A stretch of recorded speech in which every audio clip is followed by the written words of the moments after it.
I don't criticize other people. I'm too busy criticizing me. Hello and welcome. Grant Cardone is an internationally renowned speaker on sales, leadership, real estate investing, entrepreneurship, and finance. His privately held companies have annual revenue exceeding $300 million. Grant Cardone works with small companies and Fortune 500 companies to grow sales by finding overlooked opportunities and customizing the sales process to be more effective. He owns and operates 4 companies that do over $100 million in annual sales. A New York Times best-selling author, international speaker, and top sales training and social media expert, Grant Cardone preaches that success is your duty, obligation, and responsibility. What you're doing right now is not getting you where you want. If you study successful people throughout history, you'll see that a majority of them have faced some past roadblock or adversity that they've had to overcome. Our past can easily mess with us. But if the past were meant to be, it would still be our present. That's a fact. When you overcome things, don't look back. When you finally get over something or someone, don't look back. The only reason to ever look back at all is to see how far you've come. Other than that, leave the past where it belongs. By putting one foot in front of the other, you're moving towards the future, not back toward the past. You got to get to the top.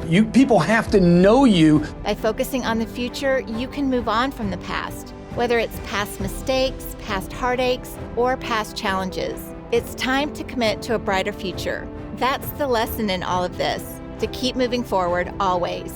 Don't ever let the past define you. Let your future excite you. Let your future guide you, and let your future be the life you've always imagined. Be loyal to your future, not your past. Look, if you want to get rich, you want to be really successful. When I say rich, I'm not talking about money. I'm talking about a rich life.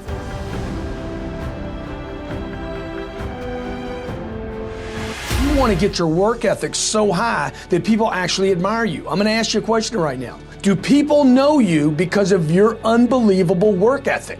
If you can't answer yes to that, man, you're not going to get in that top 10%. You got to get to the top.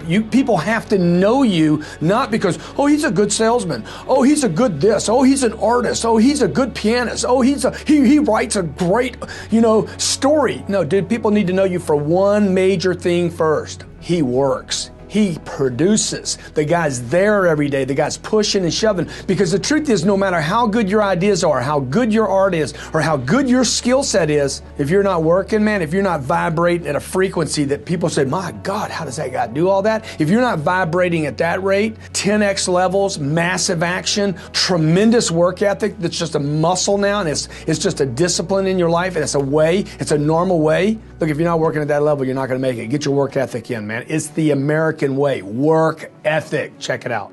My whole life, whether I was doing well or doing very poorly, which I have, I've always wanted to know, how do I get to that next place? Okay, how do I get myself individually, as an individual, to that next place? How do I get my business to the next place? How do I get other people to the next place?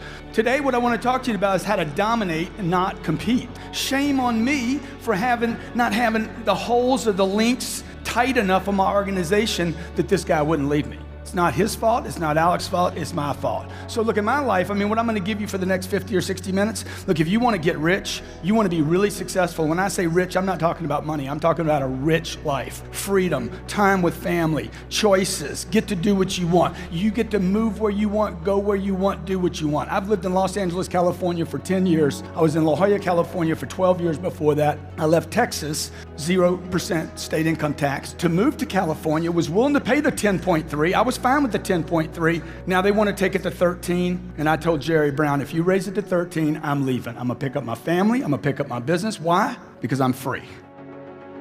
It's the culture, right? You're being boiled. You're being made ready in a soup. The culture is the soup. And you're being cooked in the soup. And that's where we're collecting our data from. And so the information was, save your money. Penny saved is, penny earned. And everything's preservation and conservation and, protection and conservation. And I, on the other hand, at 10 years old, wanted to be a man. 12, I wanted to be an adult. I wanted to be an adult since I was 6. When I saw that whoever had the money decided where we went, I wanted money. I didn't want money because of money. I wanted money because it appeared to me that whoever had the money had control of the environment. And I knew that way before my dad died. I would watch him and another man, a doctor in the neighborhood, and they seemed to have fun. Whoever had the money seemed to like control where we went, how long we went. My dad wanted to be rich. He never said that to me, but later I would find out my dad wanted to be a wealthy man, and he didn't get there. He fulfilled his personal obligation as a man to take care of his family and his wife and his kids and be a good example to his parents. He didn't get the freedom part, which he really wanted. And I think some of that might have been left in the environment for me to grab. Sketchy people can't see everything. I've learned this in my own life and with other people. Like, people that take shortcuts can't see very well. And like you can see everything I'm doing. You see the e-commerce, you see the traditional, you see the sales calls that we make, you see what I'm doing on social, you see the real estate plays, you see everything I'm doing. So another person could study everything that I'm doing and not see everything I'm doing because they're sketchy. Well, I really wasn't thinking about building a following then. I was thinking about, I needed customers. Like, this wasn't some grand plan. Like, I'm the most transparent person out there. Like, I wanted customers. I have a big product lineup of things that I know have helped me. So I use Facebook, Instagram, Snapchat, YouTube, LinkedIn, Twitter to get customers. There's no other reason for me to be there. Like, if you see me on any of those platforms, I have one goal: to make you my customer.